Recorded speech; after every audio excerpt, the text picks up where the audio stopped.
Okay, nagbabalik po ka sa Artalo Kids. Get well soon. At kayo naman po, ipakikilala natin yung sinasabi mong mga inspirasyon ni Jobel.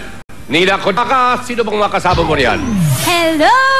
Magandang umaga, Toots! Ay, nako, Jobel! Huwag ka makinig dyan sa mga yan dahil hindi mo naman sila kakampi. Pero nandito kami, kasama ko ang pamilya mo para suportahan ka. At siyempre, lalo-lalo na si Tatay Carlito!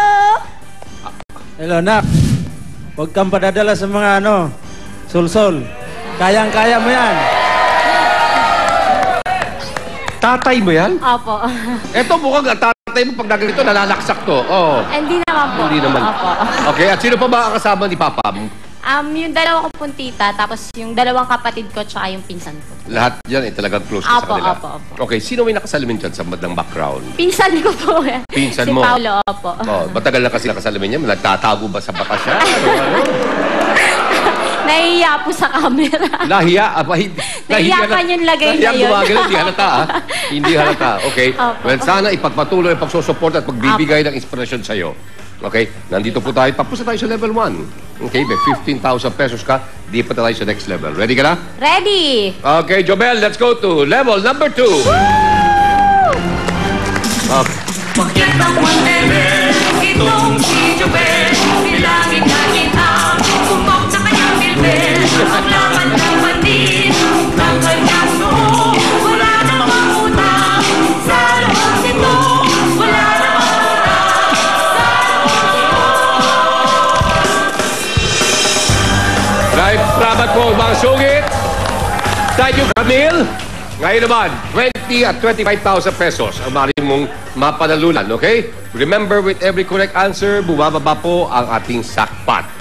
Okay? Okay. Ito na. Choose a category. Number, please. Number, of course. Ang sagot ng aking tanong ay dapat number din. Number. Okay? For 20,000 pesos, ito ang tanong. Ilang meters ang katumbas ng 100 centimeters? Ilang meters ang katumbas ng 100 centimeters? Jobel, meron akong tanong sa'yo. Nung nag-aaral ka way back high school, isa ka bang huwarang mag-aaral? Siyempre naman. Siyempre naman. Sandali. I beg to disagree, Daddy Dudes. Bakit? Kasi nung high school days niya, lagi siyang cutting classes. Ibig sabihin, ginugupit niya ang mga kaklase niya. Hindi, mali. Siyempre, Tomas, iba yung nakakating classes. Kasi malay mo, meron siyang mga importanteng inaasikaso, ha? Daddy Dudes, no, ako po ang magpapatotoo. Kasi bilang patunay, one time nahuli siya ng kanyang teacher. Nung mahuli ka, ano ginawa sa'yo?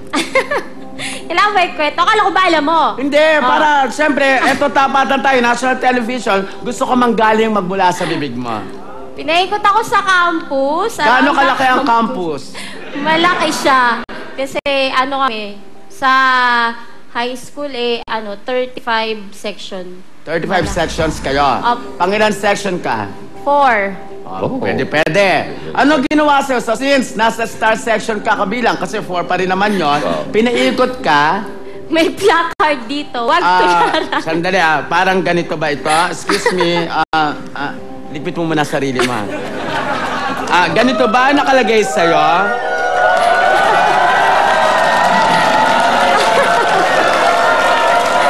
Tama! Ibig sabihin... Ano ginawa sa'yo yan? Tama. Pinaikot ka sa campus? Talaga? Opo. At talagang gano'ng katagal? Kalating araw? Hindi naman po, mga 20 minutes, ganun lang. Daddy Dudes, kunwari, this is, ito yung campus premises. Ikot ka nga lang, tapos kayo mga kaklase kayo, ha? Okay? Ikot! Tapos isigaw kayo na wag tularan, ha? Okay? Go!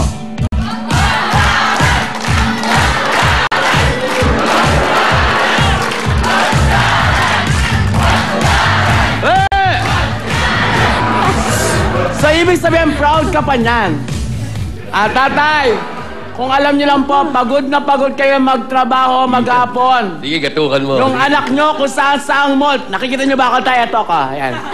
Kung saan-saang mall, nagpupunta ang anak nyo. Tapos sinabitan ng teacher na huwag tularan. Ngayon, tatay, Proud pa ho ba kayo sa anak ninyo, Tay? Oo Nakikita naman. niyo ba ako? Naririnig lang, Tay. Importante sa kanya yan. Ano pa? Importante. Ang pagiging wag tularan? Ano pa? Sa ngayon. Ano klaseng tatay kayo?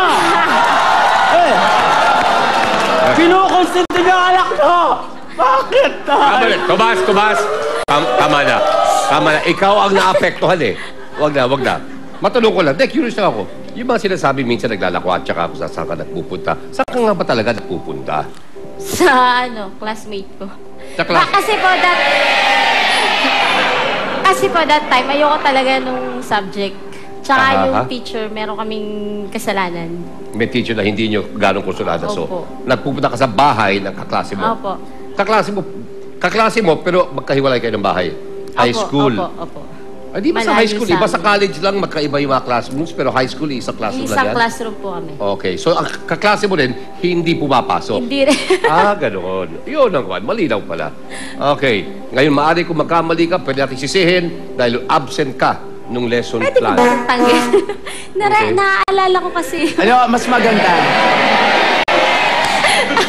Okay. Ready ka na?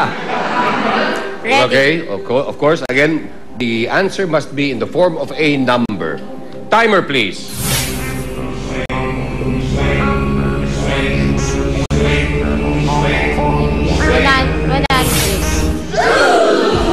Your answer. 100.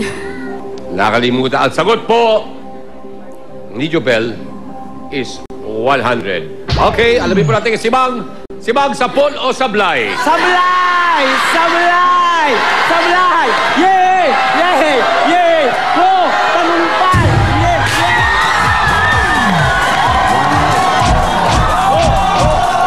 Oh! Come on! Ay, nako. Sayang, ibabalik uli natin ang ating sakpat sa kanyang pinanggalingan. Bye-bye. Bye-bye. Okay, wala rin yung 675,000, pero nandiyan pa rin yung 150,000 pesos, okay? One Thank lang you, sana. Ella. Ha? 1. Oh, 150,000 pa, okay? Meron tayong 1 meter. Oh, 1. Okay, sa bawat 100 centimeter. Ngayon pa lang, yung pala, hindi, para ma-clarify lang po ang ilang mga issue, mga kaibigan, nakausap po natin ang isang tumatayong representante ng Samahan Taga United Parañaque 1. Hindi pala lahat sa kanila ay mga residente ng United Parañaque 1. Sa kanilang pagkat, 30 lang ang Taga United, yung 10 po ay nakitulog lang. Ito nangyari sa atin, nawala yung ating sakpat worth 675,000 pesos. May isa ka ng mali. Okay?